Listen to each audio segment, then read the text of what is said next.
تو آج ہم حضرت قطب المدار رحمۃ اللہ علیہ کی بارگاہ میں خراج عقیدت پیش کرنے کے لیے یہاں جمع ہیں۔ ایک سب سے بڑی غلط فہمی تو ہم یہ دور کر لیں کہ کسی بھی اللہ والے کی یاد اگر ہم کر رہے ہیں تو ان کو یاد کرنے سے ان کے مرتبے نہیں بڑھتے، ان کو یاد کرنے سے مرتبہ ہمارا بڑھتا ہے۔ زبان ہماری پاک ہوتی ہے، ان کو یاد کرنے سے دل ہمارا صاف ہوتا ہے، ان کو یاد کرنے سے ہمارے گناہ مٹتے ہیں۔ اللہ رب العزت نے تو ان کو شانیں عطا فرمائی ہیں، اللہ نے تو ان کو مقامات و مراتب عطا فرمائے ہیں۔ جب ہم ان کا ذکر کرتے ہیں تو ان کے ذکر کی برکتیں ہمیں نصیب ہوتی ہیں۔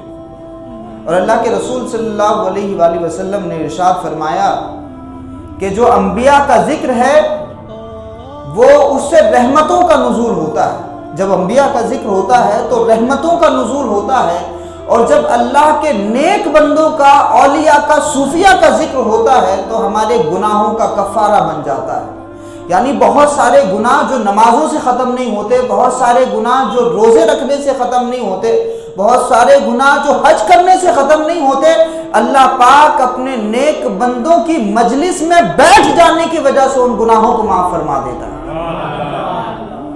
تو ایک تو یہ ہے کہ یہ مجلسیں ہمارے گناہوں کا کفارہ بن جاتی ہیں جب ہم اللہ والوں کو یاد کرتے ہیں، اس کے دوستوں کو یاد کرتے ہیں۔ جب آپ کسی آفس میں جاتے ہیں، آفس میں جا کر کے جب آپ نام لیتے ہیں جی میں فلاں ہوں، تو آفیسرز کی اتنی توجہ نہیں ہوتی، لیکن کسی آفیسر کے قریبی دوست کا نام لے کر کے، حوالہ دے کر کے بتائیں کہ جی میں ان کا قریبی رشتہ دار ہوں، تو توجہ بڑھ جاتی ہے۔ کہا جناب بیٹھیے، وہ چائے منگاتا، آپ کا استقبال کرتا۔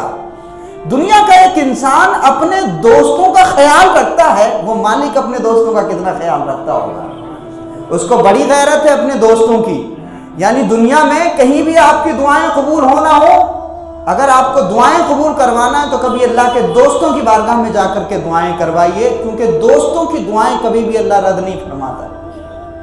تو اس لیے ہم یہاں تذکرہ کرنے بیٹھے ہیں کہ اللہ کے دوستوں کی بات ہوگی، اللہ کے دوستوں کا ہم ذکر سنیں گے تو اللہ رب العزت ہماری نیکیوں میں اضافہ بھی فرمائے گا اور ہمارے گناہوں کی بخشش بھی فرمائے گا۔ ایک فائدہ یہ ہے۔ دوسرا فائدہ یہ ہے کہ رسول پاک نے ارشاد فرمایا کہ جب تم میں سے لوگ رخصت ہو جائیں تو ان کی اچھائیوں کو بیان کیا کرو۔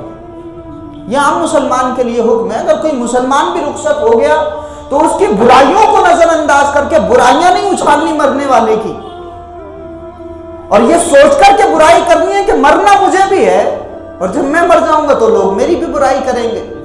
اور جب آپ کسی کی برائی کرتے ہیں مرنے کے بعد میں تو یاد رکھیے گا ٹٹ فور ٹیٹ، جیسے کو تیسا، مرنے کے بعد آپ کو بھی پھر ویسے یاد کیا جائے گا۔ تو اس لیے حکم یہ ہے کہ جب تم میں سے کوئی رخصت ہو جائے تو آپ کو ججمنٹل نہیں ہونا کہ اس کے گناہ ایسے تھے، یہ ایسے جرم کرتا تھا، یہ ایسے کام کیا کرتا تھا، وہ جیسے بھی کرتا تھا، جس کا بندہ تھا اب اس کی عدالت میں پہنچ گیا۔ جی جس کا بندہ تھا اب اس کی عدالت میں پہنچ گیا ہے۔ اگر آپ کر سکتے ہیں تو اتنا کریے کہ اس کی نیکیوں کو یاد کریے، اس کی اچھائیوں کو یاد کریے، کیونکہ حدیث پاک ہے کہ جب انسان مرتا ہے تو اگر اس کی برائیوں کو یاد کیا جاتا ہے تو مرنے والے پر اس کا عذاب بھی ہوتا ہے، اور اگر مرنے والے کی اچھائیوں کو بیان کیا جاتا ہے تو اللہ رب العزت اس کو آسانیاں بھی عطا فرماتا ہے۔ تو ہم کو مرنے کے بعد میں جو آسانیاں چاہیے تو ہم بھی لوگوں کے لیے اچھی باتیں کریں جو ہم سے رخصت ہو جائے۔ تو یہ تو عام مسلمان کے لیے کہ اس کی نیکیوں کو بیان کرو، اچھائیوں کو بیان کرو۔ اور جو اللہ کے دوست ہیں، ظاہر سی بات ہے کہ ان کے اندر تو کوئی عیب ہمارے جیسا نہیں ہے۔